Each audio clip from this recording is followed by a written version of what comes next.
के बाद ये नैरेटिव फैलाया गया कि अयोध्या आने वाले भक्तों की संख्या में कमी आई है, लेकिन राम मंदिर से जो रिपोर्ट बार बार आ रही है वो बता रही है कि सावन भादों की बरसात हो या फिर जेठ की जलाने वाली गर्मी या फिर पूस की बेरहम सर्दी, अवधपुरी में राम भक्तों के जोश और जुनून पर कोई असर नहीं पड़ा है। हर बीतते दिन के साथ राम दरबार में भक्तों की संख्या बढ़ती जा रही है। बीते फाइनेंशियल ईयर में राम मंदिर ट्रस्ट को 363 करोड़ 34 लाख रुपए सिर्फ चढ़ावे के तौर पर मिले हैं, जिसे दान पात्र, चेक, कैश और ट्रस्ट के बैंक अकाउंट में सीधे ट्रांसफर के जरिए मिला है। दान में मिले पैसों में 53 करोड़ रुपए भक्तों ने काउंटर पर जमा कराया, जबकि भगवान के सामने रखे दान पात्र से निकले 24.5 करोड़ रुपए बैंक में जमा करवाए गए। तो वहीं कुछ भक्तों ने घर बैठे ही ट्रस्ट के बैंक खाते में करीब 71 करोड़ रुपए दान स्वरूप भेंट किया। फॉरेन करेंसी दान लेने के लिए राम मंदिर ट्रस्ट ने 3 साल की पूरी प्रक्रिया फॉलो करने के बाद रजिस्ट्रेशन करवाया, जिसके बाद 31 मार्च से पहले तक 10 करोड़ 43 लाख रुपए का विदेशी दान मिला। इतना ही नहीं, बैंक में जमा पैसों पर अब तक करीब 204 करोड़ रुपए का ब्याज भी मिला है। वहीं फिक्स डिपॉजिट के रूप में 2600 करोड़ रुपए जमा है। ये बैलेंस शीट तो सिर्फ नकद चढ़ावे और दान में मिले पैसों का है। सोना चांदी का चढ़ावा भी रामलला के भक्तों ने दिल खोल कर दिया है। बीते 4 सालों में ट्रस्ट को 1300 किलो चांदी और 20 किलो सोना दान में मिला है। सोने चांदी की शुद्धता को जांचने के लिए भारत सरकार की संस्था मिंट को अभी सिर्फ चांदी सौंपी गई है, जिसकी जांच हैदराबाद के टकसाल में की जाएगी। सितंबर के महीने में प्रोसेस पूरा होगा और देखरेख के लिए ट्रस्ट के 2 मेंबर को वहां भेजा जाएगा। मिंट भारत सरकार की संस्था है। सोना चांदी गलाती है, उसको शुद्ध करती है और वो ये काम हैदराबाद की टकसाल में होगा। टकसाल में सिक्के गलते हैं। टकसाल जब काम करेगी, उसकी सूचना आ गई है। हमारे यहाँ से 2 व्यक्ति जाएंगे, उनके सामने वो गलाई जाएगी, उनका शुद्धिकरण होगा। ये सितंबर के महीने में होगा। उनका समाचार आ गया है। राम भक्तों के लिए अयोध्या पहुंचना किसी उत्सव से कम नहीं है। रोम में बसने वाले श्री राम के दर्शन, वो भी उस पावन धरा पर जहां पर श्री राम ने अवतार लिया हो। देखिए, राम मंदिर बने हुए भले ही अभी 7 महीने का वक्त हुआ हो, लेकिन श्री राम जन्मभूमि ट्रस्ट को लोगों का सहयोग काफी पहले से मिलता आ रहा है। हाँ, ये दिगर बात है कि 22 जनवरी को हुए प्राण प्रतिष्ठा के बाद दान में बढ़ोतरी हुई है। मंदिर में रोजाना करीब 50,000 कैश चढ़ावा आ रहा है। इस हिसाब से हर महीने 1 करोड़ से ज्यादा दान मिल रहा है। रामलला के दान काउंटर समेत दर्शन मार्ग पर कुल 6 दान काउंटर बनाए गए हैं। दान में पैसा चढ़ाते हैं, दान में सोना चढ़ाते हैं, चांदी चढ़ाते हैं। अमूमन लोग दान पात्र भी सोने चांदी के कुछ ना कुछ वस्तु डाल देते हैं, मंदिर में भगवान को भी अर्पित करते हैं। लेकिन टकसाल में लाते हैं या दान काउंटर पर लाते हैं तो वहां पर उनको लेकर के रसीद दी जाती है। अयोध्या बदल चुकी है। आबो हवा में राम रस घुल चुका है। भगवान राम के प्रिय अवधपुरी की बदली छटाएं देख 10 दिशाएं आनंदित होती हैं।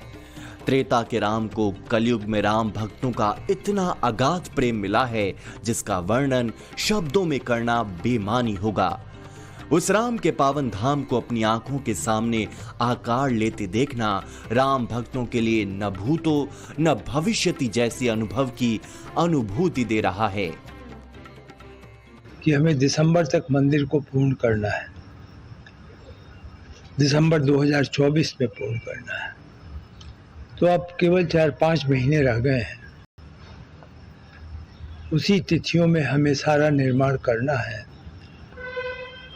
प्रथम तल में हम लगभग 90% कार्य पूर्ण कर चुके हैं, लेकिन द्वितीय तल और शिखर ये दो महत्वपूर्ण कार्य हैं जिन्हें करना है।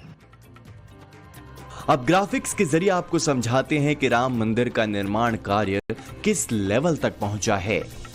जब मंदिर का उद्घाटन हुआ था तब मंदिर का सिर्फ पहला तल ही बना था। आज की बात करें तो पहली मंजिल का काम करीब 90% तक पूरा हो चुका है।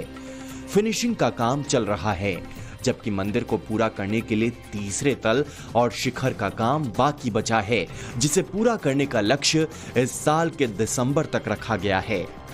खर्च की बात करें तो अभी तक के निर्माण कार्य पर 540 करोड़ रुपए खर्च हो चुके हैं और बचे हुए काम को पूरा करने के लिए 670 करोड़ रुपए और खर्च होने का अनुमान लगाया जा रहा है। मुख्य मंदिर के अलावा मंदिर क्षेत्र को डेवलप करने के लिए करीब 180 करोड़ रुपए खर्च किए जाएंगे, यानी मौजूदा फाइनेंशियल ईयर में मंदिर निर्माण पर कुल 850 करोड़ रुपए खर्च होंगे। अच्छी तरह से काम चल रहा है और लोग अपनी श्रद्धा से जो बढ़ावा दे रहे हैं, चढ़ा रहे हैं, सब राम जी की कृपा से सब अच्छा हो रहा है। बहुत अच्छा लग रहा है, चढ़ावा भी बहुत लोग अच्छे से चढ़ा रहे हैं, वो देख के हम बहुत प्रसन्न हैं। पूरी जनता जो है, श्रद्धालु जितने भी इतने भक्ति से चढ़ावा चढ़ा रहे हैं और पूरी एक एक चीज नक्काशी को देखा गया तो पूरी भारतीय संस्कृति को इसमें दर्शाया गया है। अयोध्या दर्शन के लिए आने वाले भक्तों की सुविधाओं को ध्यान में रखते हुए उनसे जुड़े इंफ्रास्ट्रक्चर पर भी 136 करोड़ रुपए खर्च का आकलन किया गया है। स्थायी निर्माण, जिसको कैपिटल एक्सपेंडिचर कहते हैं, वो मंदिर निर्माण है। मंदिर के सहयोगी जैसे तीर्थयात्री सुविधा केंद्र, water treatment plant, electrical power station, sewer treatment plant, ये मंदिर के अंदर की ऐसी चीजें हैं।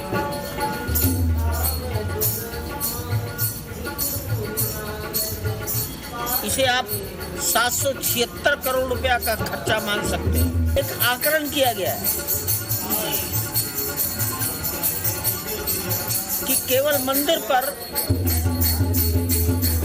670 करोड़ रुपया और खर्च हो सकता है।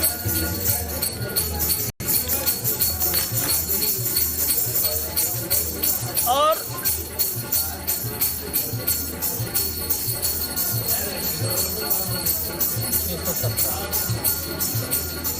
इसके अलावा 180 करोड़ रुपया और अन्य भिन्न प्रकार के खर्चे हो सकते हैं।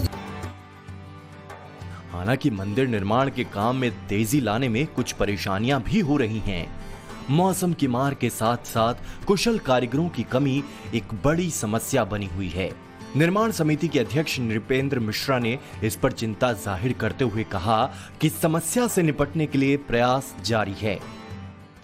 राजस्थान में कई जाने माने लेबर कॉन्ट्रैक्टर हैं, उनको संपर्क किया गया है।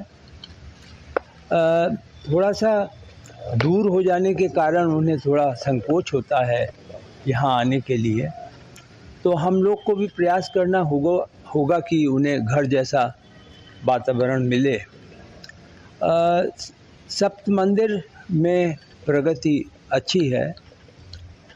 जो मूर्तियों का निर्माण हो रहा है वो लगभग आशा की जाती है कि अक्टूबर तक मूर्तियां आ जाएंगी।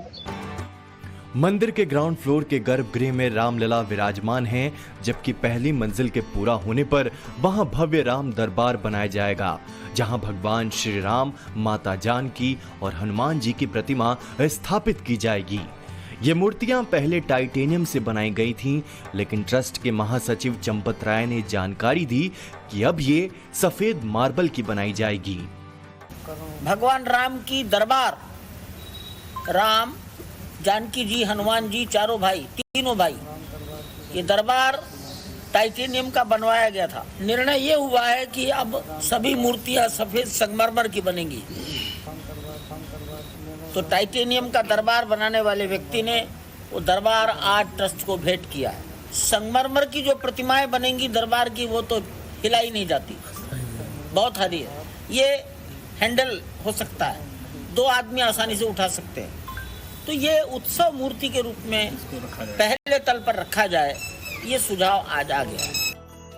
उद्घाटन के बाद अब तक करीब 2 करोड़ 85 लाख लोग राम मंदिर पहुंच चुके हैं। आंकड़ों के मुताबिक हर दिन 1 लाख से ज्यादा राम भक्त राम लला का दर्शन करते हैं। अब तक अयोध्या आए राम भक्तों में करीब 1.5 लाख विदेशी पर्यटक भी शामिल हैं। 500 साल के इंतजार के बाद एक तरफ जहां रामलला गर्भगृह में विराजमान हुए तो करोड़ों राम भक्तों का हृदय गदगद हो गया। उस सौभाग्यशाली क्षण के साक्षी बने राम भक्तों की आंखें छलक आईं। दुनिया भर के सनातन प्रेमियों ने इस पवित्र धरा को सिर झुकाकर प्रणाम किया, जहां त्रेता में राम अवतरित हुए थे, जहां कलयुग में रामलला का दिव्य दरबार आकार ले रहा था। पिछले सालों की तुलना करें तो 2022 में अयोध्या में कुल 2.39 करोड़ श्रद्धालु आए थे, जिसमें 1465 विदेशी थे। वहीं साल 2023 में 5.7 करोड़ लोग अवधपुरी आए थे, जिसमें 8,468 विदेशी पर्यटक थे। अनुभव गम भजन जो सुनता, अनुभव जो होता है वो व्यक्त नहीं किया जाता, अव्यक्त होता है। इसलिए जो अनुभव होता है वो गूंगे की मिठाई के समान होता है, उसको कहा नहीं जा सकता। इतना बताए हैं 2 करोड़ से भी ज़्यादा लोगों ने दर्शन किया, अधिक से अधिक दर्शन किए, लेकिन पूरे करना हमारे पास नहीं है। साल 2024 में जिस तरह राम भक्तों का तांता अयोध्या नगरी में लग रहा है, तो इसमें कोई अतिशयोक्ति नहीं होगी कि पुराने सारे आंकड़े पीछे छूट जाएं। यूं तो त्रेता युग से ही अयोध्या की पहचान जो राम से जुड़ी है, भारत की संस्कृति से जुड़ी है। रामलला के प्राण प्रतिष्ठा के बाद से ये पहचान और व्यापक हुई है। भव्य राम मंदिर निर्माण ने देश दुनिया के सनातनियों को गर्व से भर दिया है। अयोध्या विश्व मंच पर सनातन के केंद्र के रूप में उभरी है, जैसे दूसरे धर्मों के लिए पवित्र काबा और वेटिकन सिटी है, जहां इस्लामिक और ईसाई मान्यता के श्रद्धालुओं का जमावड़ा लगता है। पवित्र मक्का में जहां हर साल करीब 2 करोड़ श्रद्धालु पहुंचते हैं, तो वहीं ईसाइयों के लिए खास वेटिकन सिटी में हर साल 90 लाख के आसपास श्रद्धालु पहुंचते हैं। जबकि रामलला की अयोध्या नगरी में प्राण प्रतिष्ठा के बाद से अब तक करीब 7 महीने में 2.85 करोड़ से ज्यादा श्रद्धालु पहुंच चुके हैं। और राम मंदिर देख के बहुत बढ़िया मन लगा, और उसके बाद में दोबारा आने के लिए मन करेगा और आएंगे। यहाँ सुकून मिल रहा है, बहुत काफी ज्यादा सुकून। यहाँ से मतलब जाने का वो ना कि अंदर से बाहर आने का मन नहीं कर रहा है, वो चीज है। दर्शन करने के बाद इतना अच्छा मतलब मन में इतना अच्छा आभास आ रहा है कि श्री राम जी की मूर्ति देखने के बाद एक अलग ही एहसास हुआ था। बस बहुत अच्छा लग रहा है। बहुत टाइम से मनोकामना थी, जब से मंदिर का इनॉग्रेशन हुआ था कि आगे दर्शन करें बेटी के साथ, तो बहुत अच्छा लग रहा है। मनोकामना पूरी हो गई है, अब बस दिल खुश कर होके वापस जाएंगे। अयोध्या में पहुंच रहे भक्तों के इस जनसैलाब को आप आस्था का उत्साह नहीं कहेंगे तो और क्या कहेंगे? देखिए, ये अध्यात्म का वो उत्साह है जो देश दुनिया से श्री राम भक्तों को अयोध्या खींच लाता है। और वैसे भी मंदिर का जो निश्चित तिथि दी गई थी काम पूरा करने के लिए, उसमें अब सिर्फ 4 महीने का वक्त ही बचा है। ऐसे में ट्रस्ट के लिए समय पर इसे पूरा करने की बड़ी चुनौती भी है, जिसके लिए मंदिर ट्रस्ट और सैकड़ों कारीगर दिन रात परिश्रम कर रहे हैं।